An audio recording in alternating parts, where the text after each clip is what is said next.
क्या आपका दोस्त उधार लिए हुए पैसे वापस नहीं दे रहा?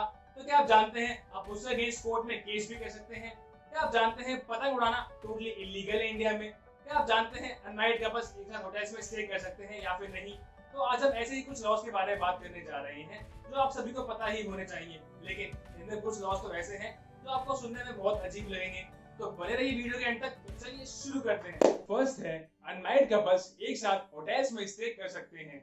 ऐसा कोई भी लॉ नहीं है जो ये कहता है कि अनमैरिड कपल्स एक साथ होटल्स में स्टे नहीं कर सकते।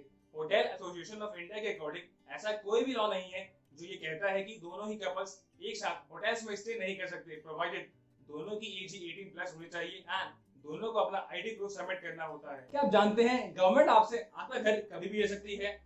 लैंड एक्विजिशन एक्ट 1894 के अकॉर्डिंग गवर्नमेंट आपसे आपका घर कभी भी ले सकती है किसी पब्लिक बिल्डिंग को कंस्ट्रक्ट करने के लिए या फिर जनरल वेलफेयर के लिए। इसके बदले में गवर्नमेंट आपको आपके घर के पैसे भी देगी। थर्ड है, आईपीसी के सेक्शन 294 के अकॉर्डिंग अगर आप पब्लिक प्लेस में कोई भी ऑब्ससीन एक्टिविटी करते पाए गए तो आपको 3 महीने तक की जेल हो सकती है। लेकिन ऑब्ससीन एक्टिविटी की कोई फिक्स डेफिनेशन ना होने के चलते इस एक्ट का पुलिस कई बार मिसयूज भी करती है। फोर्थ है, लिमिटेशन एक्ट 1963 के अकॉर्डिंग अगर आपकी कंपनी आपकी सैलरी पे नहीं कर रही या फिर आपका कोई ड्यू अमाउंट था वो पे नहीं कर रही तो आप उस कंपनी के अगेंस्ट कोर्ट में केस भी कर सकते हैं। इसके लिए आपको 3 साल तक का टाइम मिलता है। अगर आप इसे 3 साल बाद रिपोर्ट करते हैं तो आपका कोई भी ड्यू अमाउंट नहीं मिलेगा।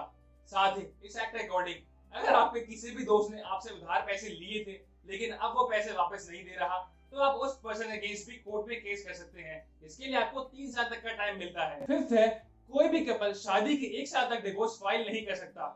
हिंदू मैरिज एक्ट 1955 के सेक्शन 14 के अकॉर्डिंग कोई भी कपल शादी के 1 साल तक डिवोर्स के लिए पिटीशन फाइल नहीं कर सकता। लेकिन अगर हाईकोर्ट को लगा कि पिटीशनर बहुत ज्यादा प्रॉब्लम्स फेस कर रहा है तो हाईकोर्ट एक लेटर परमिट करता है जिससे कि पिटीशनर 1 साल के अंदर डिवोर्स फाइल कर सकता है। Next is according to section 185 and 202 of the Indian motor vehicle act 1988 अगर ड्राइविंग करते समय आपके 100 ml ब्लड में 30 mg से ज्यादा अल्कोहल है तो पुलिस आपको बिना वारंट के अरेस्ट कर सकती है। सेवेंथ इज पतंग उड़ाना टोटली इलीगल है।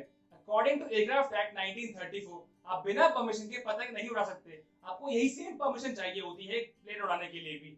ये लोग कहता है कि एयरक्राफ्ट का मतलब होता है ऐसी कोई भी चीज जो हवा के रिएक्शन से एटमॉस्फेयर में सपोर्ट प्राप्त कर पाए। इसमें की कई चीजें इंक्लूड की गई है जैसे कि kites, balloons, gliders, flying machines, airships. इस लॉजिक के अकॉर्डिंग पतंग उड़ाना और गुब्बारा उड़ाना टोटली इलीगल है जब तक आपके पास गवर्नमेंट की परमिशन नहीं है। Next is according to factories act 1948 factories में वर्किंग कंडीशन अच्छी होनी चाहिए और इसके साथ ही वुमेन को नाइट शिफ्ट में जॉब करने के लिए एम्प्लॉय नहीं किया जा सकता। इस एक्ट में 2003 में एक अमेंडमेंट आया था लेकिन उसे अब तक अप्रूव नहीं किया गया है। ये एक बहुत ही कॉम्प्लेक्स इशू है क्योंकि दोनों ही स्टेट और सेंट्रल गवर्नमेंट वर्किंग कंडीशंस को रेगुलेट कर सकते हैं। क्या आपने कभी रोड साइड वेंडर से अपने दांतों की क्लीनिंग कराई है या फिर अपने कानों की क्लीनिंग? अगर हाँ तो ये टोटली इलीगल है। According to chapter 5 of section 49 of dentist act 1948 street dentistry is illegal in India. तो ये थे कुछ इंडियन लॉज जिनके बारे में आप सभी को अवेयरनेस होनी ही चाहिए। तो शेयर कीजिए इस वीडियो को अपने सभी दोस्तों के साथ ताकि उनको भी अवेयरनेस हो सके इंडियन लॉज के बारे में। अगर आपको वीडियो अच्छी लगी तो लाइक कीजिए, चैनल को सब्सक्राइब करना बिल्कुल ना भूलें। And finally thanks for watching the video.